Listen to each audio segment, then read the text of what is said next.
Benue State Police Command has launched a full investigation into the death of a young woman known as Emmanuel Ahenjir following a shooting incident that occurred in the early hours of Friday, May 16 in Makurdi.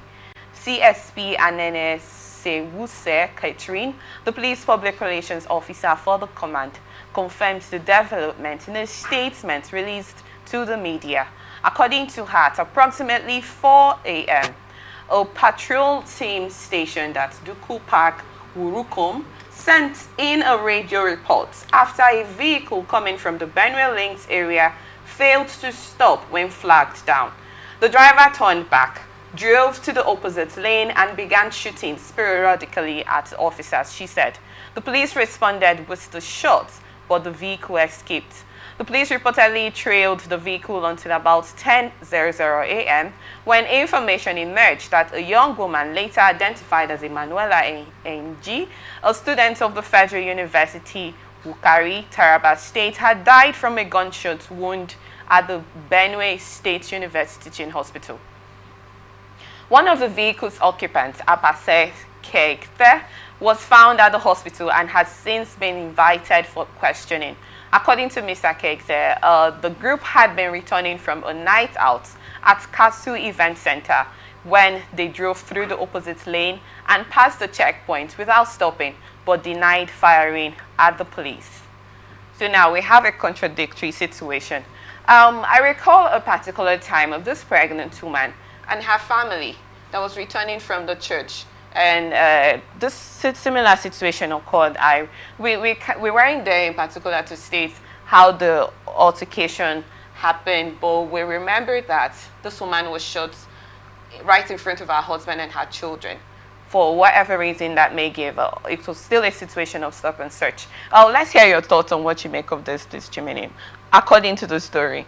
Okay, according to the story, for me, I feel like our security agency, the police, they still have a lot to learn. They still have a lot to learn. Personally, I feel so. No matter any situation that occurs, courtesy demands that there are some certain things you need to check out before you carry out some certain activities. Because you cannot just, because you're flagging down a particular vehicle and you just start throwing gunshot like that.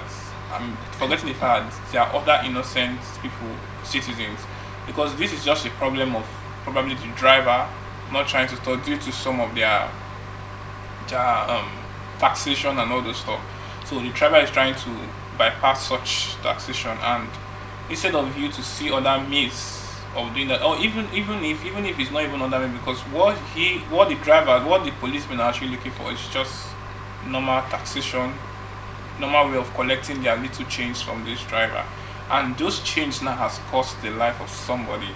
So for me, I feel that it's the fault of the police people. Like, they should be brought to justice. That the girl should be brought to they should bring them to justice to see how they can be able to use this as a lesson to others, so that they can be able to sit up and see how not to carry out some certain activities that will not inflict other innocent people. Okay, I actually wanted to make a statement because the police reports from the police said that these people shot at them, that was why they had to retaliate by shooting back. And now the question is, how did this individual acquire this arm? And according to the story, this is a 411 student, and they were returning from a night event, whatever the case may be. So I'm trying to think aloud in my head how that situation occurred, that this individual had to shoot at them, and then the police had to retaliate. It really doesn't make sense. So maybe it's a 50-50. Probably it's maybe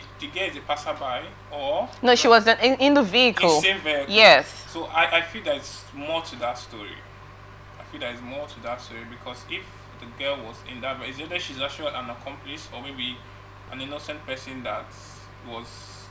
she does. So do you believe the police reports that these people could actually have shot at them before they had to retaliate? You hear the other side of the story. Well, the other side of the story said that they did not shoot at them. So yeah, that's what I'm saying. Yes. Because for me, I feel for such, because according to the news, is a student of a university and a woman at that, So, I find the story not true from the police. Well, what do you make of this, Mr. George?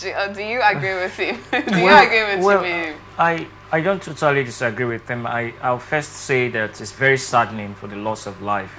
Every life that is lost is a very sad thing, because if you're a 400 level student, whether she's 400 level or 100 level, it doesn't matter. She's a human being, and for she to have lost her life in such manner is very, very heartbreaking and pathetic.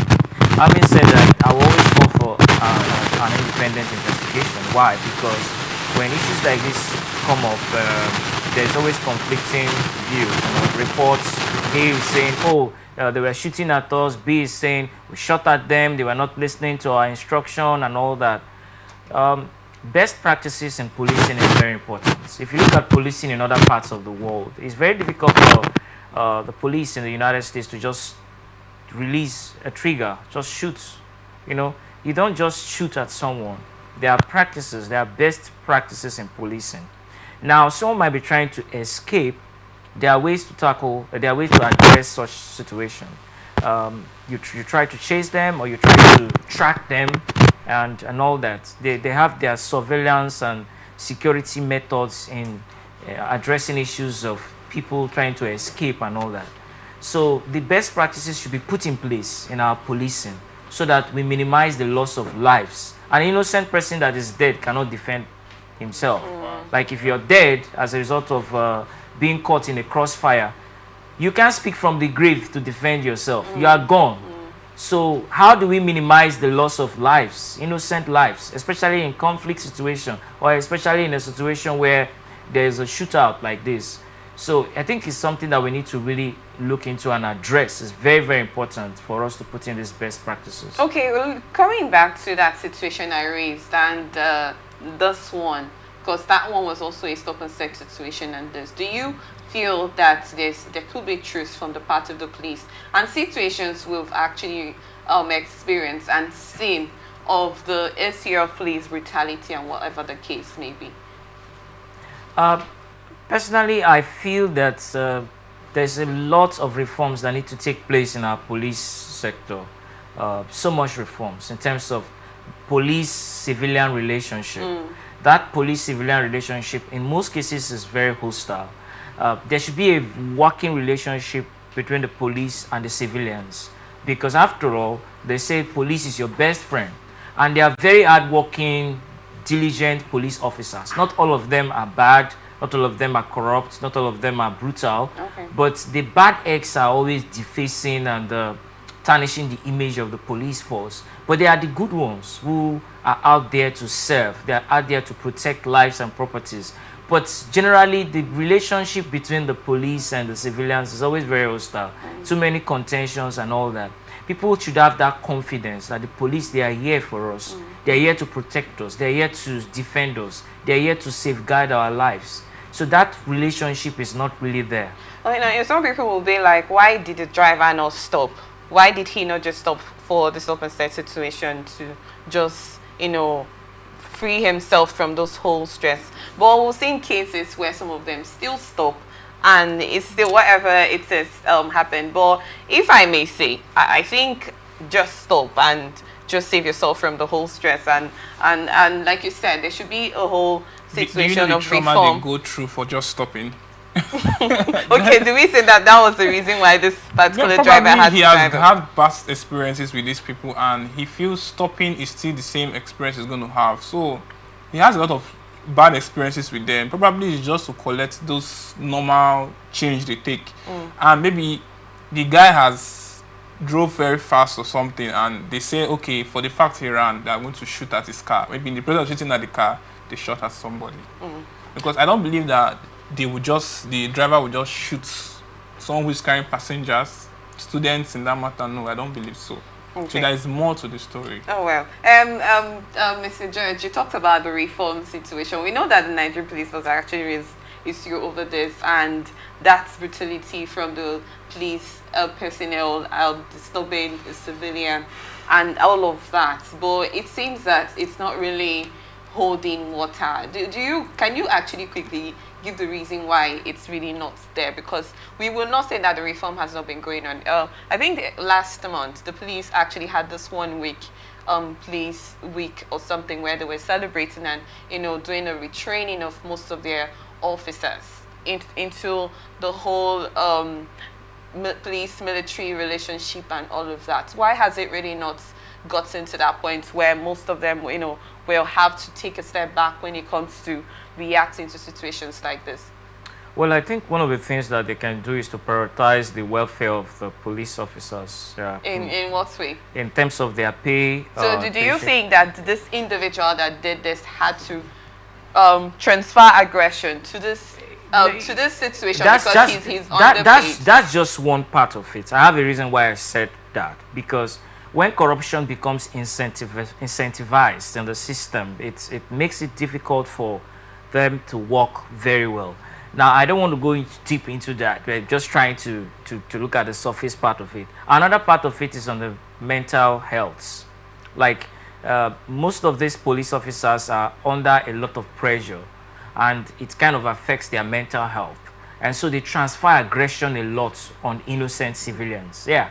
So mental health is not a strange topic. It is actually part of health. It's a core aspect of health. So there should be mental health care for these police officers, especially those who are, there's called a trigger happy, they're just so excited to pull the trigger. There should be some check, mental health trainings, evaluation. When they go for health examinations, there should be periodic mental health check to see the state of these officers. Some of them, they have a lot of issues at home, with their families, issues of bills, money to pay and all that. So there is a build-up of aggression. So if you see their hostility, the way they react, the way they communicate, you're scared. So there should be priority on their mental health, so that you check all these things. They do it in they do it in the US. They have investment for mental health purposes, so that you can see how most of them, they could be out there under the sun from morning till evening, So you see the kind of the physical, the health, and so many things. And then the aggression. And so many of them, at the end of the month, their pay is too poor. It's not really enough. It's not sufficient to take care of their basic needs. So it kind of it pulls them into that, into corrupt practices. So mental health is important. Oh well, we've got your thoughts on that still.